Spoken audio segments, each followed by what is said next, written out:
Aloha! So today is the release of my 10th book, which is called Mystery Island, and it's set in Hawaii, hence the shirt.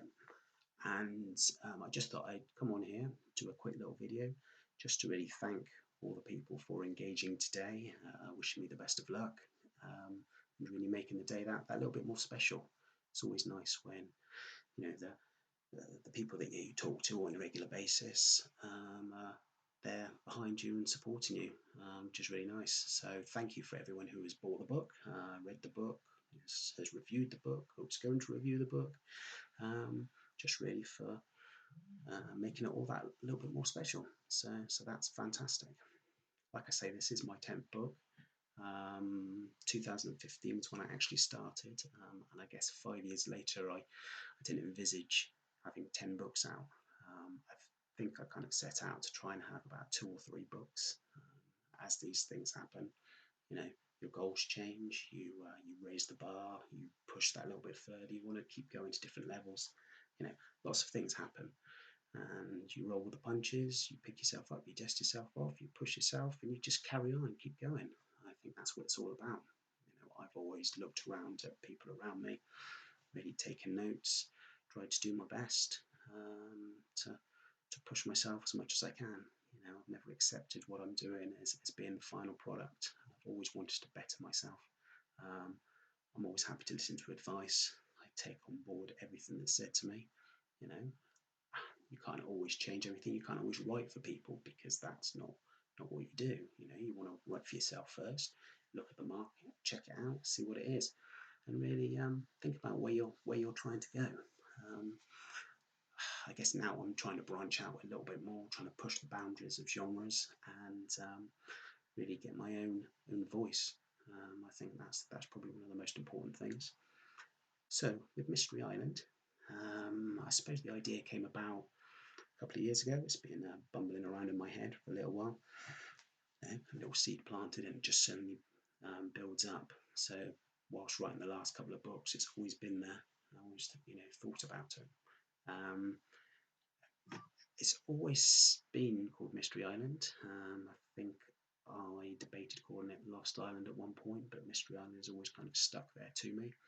I always thought of it as being a cross between a Peter Benchley book, specifically things like The Deep, which I thought was a fantastic book, and Richard Lehman, The Island. I've always been a huge Richard Lehman fan, but twist that around with a Dean Koontz-esque type of thriller, and I think this is that's exactly what you get here. So it's set in Maui, a place that I've been a couple of times, and I've always really enjoyed it in Hawaii.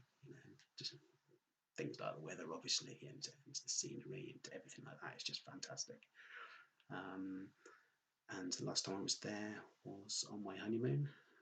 We'd got married in Vegas, and we'd gone out to Maui, and we'd stayed in a hotel which is very similar to the one that I actually base the hotel in the book on. Which I know one time when we sat down by the pool, we were looking around and we were thinking, where is everyone? There was just no one around at all, and I didn't really understand at all. And I debated then to write a book called The Ghost Hotel, basically just on the fact that there'd be loads of guests one day, and then slowly one by one they'd all kind of disappear. It was a bit of a um, ongoing joke really with us, where we'd sit down there by the pool and just look around, thinking, just where the heck it is everyone. And funny enough, I was reading Dean Koontz at the time, one of his books. Trying to think which one it actually was. But anyway, I just thought this would be a perfect setting. Lock that away, and then years later, um, you know, it's suddenly built up. So, what is Mystery Island about? Well, it's about a couple called Carl and Donna. Now, they've been in a relationship for a few years, mainly built on excitement and going out and doing extreme sports and really things which get the adrenaline pumping and excitement and stuff like that. Carl's worried that really, once you take that element away from their relationship, really, what's left? Donna doesn't seem to really care. She's just living in the now and in the moment. Um, and Carl's friends, they kind of know, they understand that, Donna's a nice girl, but they wonder, is she really the person for him? Um, Transpires right at the beginning that Donna's got this treasure map. It's been passed down to her. And so she tells Carl about it. And so they come up with this hackneyed idea of, let's just go, let's look, let's see if we can find it. Why not? Allegedly it's a map that no one else has seen. There's a legend of buried treasure, but everyone else is looking in the wrong place. Classic. Of course they are. This is the right place. Of course it is. Yeah, well, let's do it. Let's chuck a load of cash. Let's go out. So for Donna, she thinks this is it. I'm going to make my millions here. I'm going to make a fortune. I'm going to be famous. I'm going to be this. I'm going to be that. Carl's thinking this is a long trip away for us to be together, to do something, and maybe see, are we right for each other? So both of them are going into this at two different angles completely. And of course, Jez pops up. Jez is one of my favourite characters.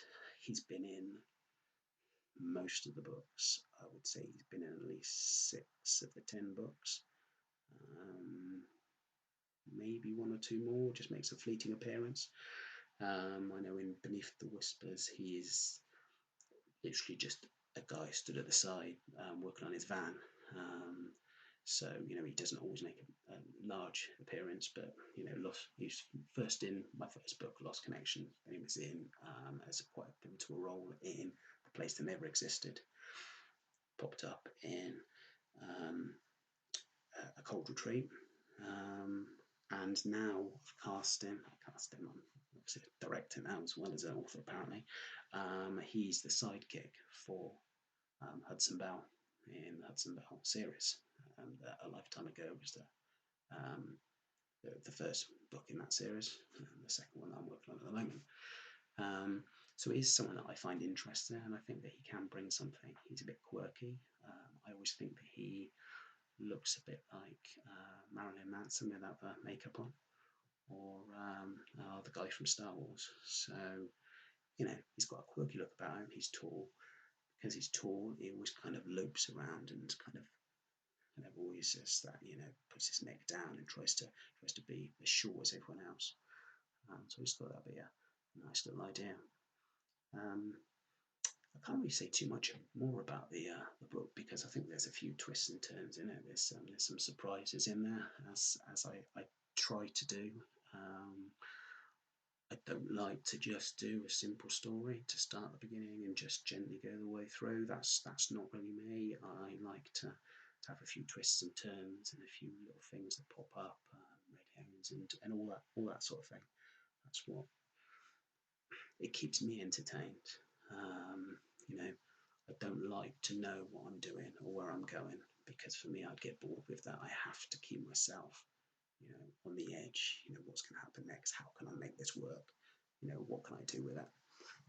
So that's basically the way I write it.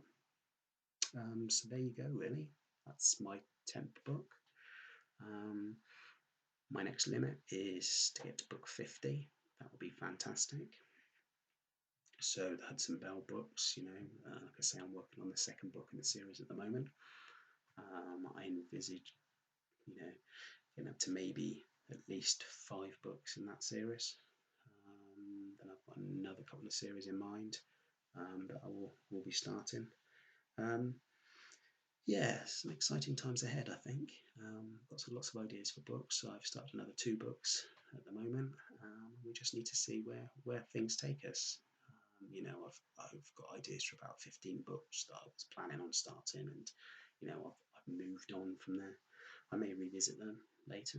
I've got an original book which was called Mojo Retribution, which was the first book I ever wrote, but it never got released at all. That was back in the mid to late 90s. So I've been toying with maybe rewriting that and bringing that up to date. That's a bit of a murder mystery type of book, which could be quite exciting. But yeah, I think I'll save any more talk about the future for another video. It's been a interesting time, a good 5 years, I'd say. Um, you start off with your first book and you hope it will do marginally well. You'll just try and, for the most part, I don't know whether I can speak for other authors here, but for me, it was just trying to be as good as everyone else, or, up to that limit that you didn't look amateur. And, I hope I'm at the stage now where I'm trying to push on from there, but, you never really can tell. I just keep my head down, I write the books, I keep going from there. That's all I really can do. Try to improve all the time. I read. I write loads. I'm completely dedicated. For me, this is a second job now. So it's like a small business because you put everything into it. You put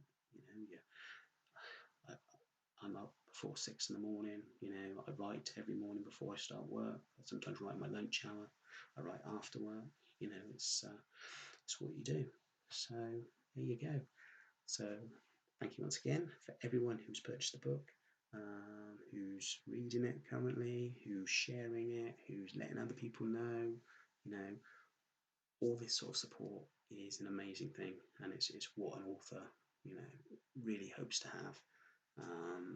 Big shout out for my little team who put up with all my moaning and help keep me on the straight and narrow. That's advising me on what I need to do. So thank you to them. Really appreciate it. You all know who you are. You're all thanked in the books anyway, so it doesn't really matter. And yeah, I'm sure I'll do another video soon. Okay, speak to you soon.